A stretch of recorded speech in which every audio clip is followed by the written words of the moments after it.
আসসালামু আলাইকুম everyone, welcome to my another video. তো এখন বাজে 11টা 5। সকাল সকাল বেরিয়ে পড়লাম বাইকে তেল ভরতে। তো দেখতে পাচ্ছেন আমার বাইকে তেল একদমই নেই, এক দাগ আছে, তাও আবার লাফাচ্ছে। মানে বলতে গেলে একেবারে অল্প তেল, যে কোনো সময় বাইক অফ হয়ে যেতে পারে।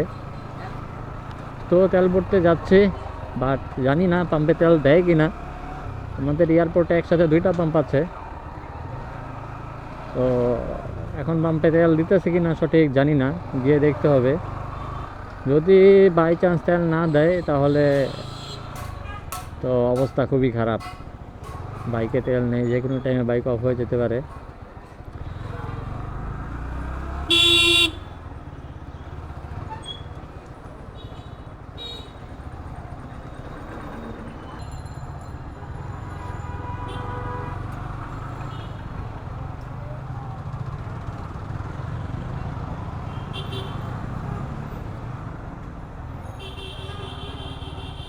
রাস্তায় যতগুলো বাইক দেখতে পাচ্ছি, মানে 99% বাইকেরই ফুয়েল লোড, মানে ফুল লোড ফুয়েল।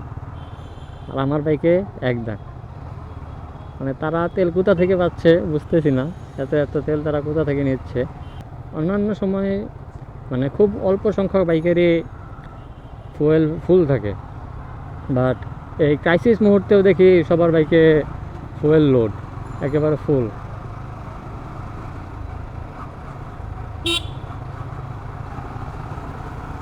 যাই হোক, দেখি তেল পাই কি না। এগুলো কিসের সিরিয়াল? সিরিয়াল কেন?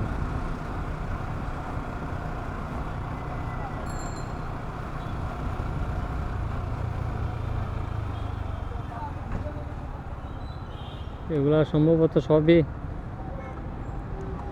তেলের সিরিয়াল।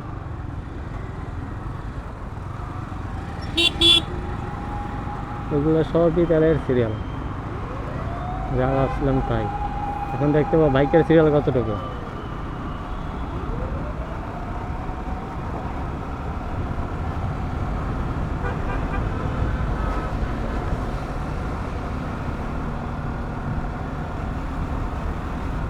বাইকে কি তেল দেয় নাকি?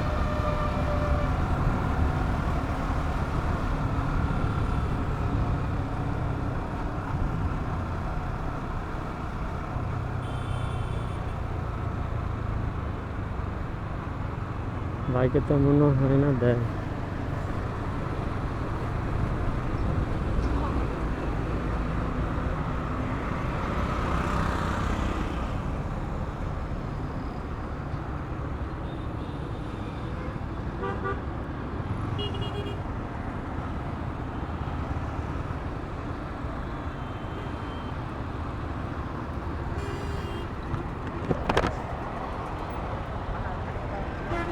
দেয় না?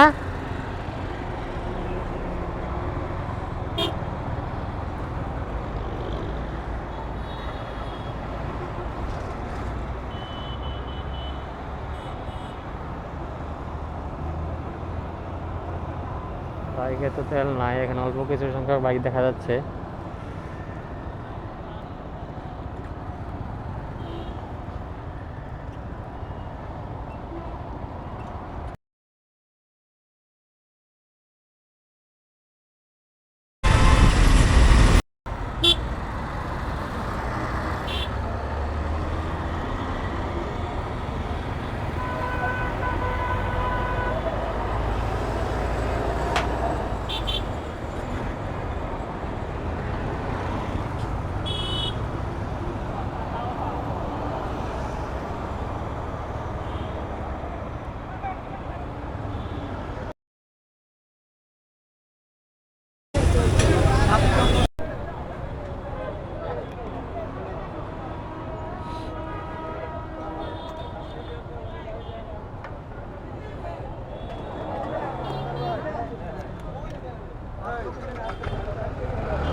সো এভরিওয়ান, এখন বাজে 3:30, তেল ফেললাম মাত্র, এখন সিরিয়ালে ছিলাম, তো প্রচুর সিরিয়াল।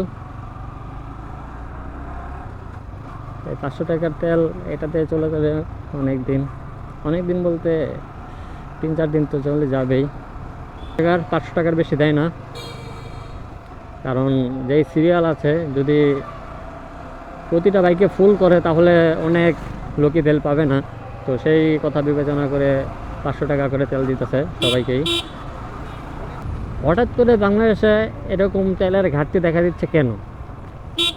বাংলাদেশে তো যুদ্ধ হচ্ছে না, বাংলাদেশে পারমাণবিক বোমা বানাচ্ছে না, বা মানে কারণটা কি? বাংলাদেশে তেলের ঘাটতি হওয়ার কারণটা কি? কারণটা আমি আপনাদেরকে বলছি।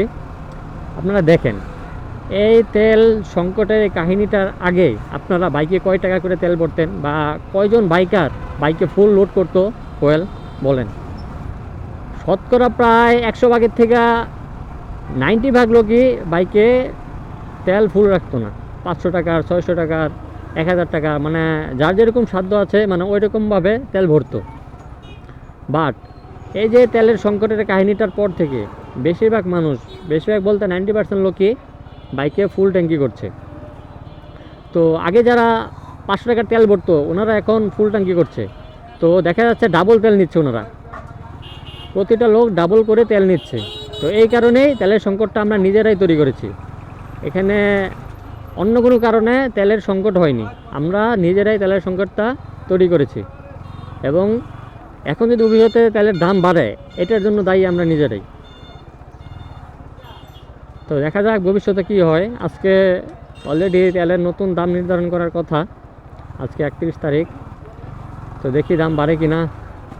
দেশে কোনো তেলের সংকট হয়নি, দেশে তেল দেশেই আছে, প্রতিটি বাইকে আছে এবং গাড়িতে আছে, এটাই হলো মেন কথা। তো এই শুধু গুজব ছড়িয়ে দেশে তেল নেই, এগুলো করার কোনো মানে হয় না। যাই হোক, এই ছিল আজকের ভিডিও। দেখা হবে খুব শীঘ্রই একটি নতুন ভিডিও নিয়ে। সেই পর্যন্ত ভালো থাকুন, সুস্থ থাকুন। আসসালামু আলাইকুম।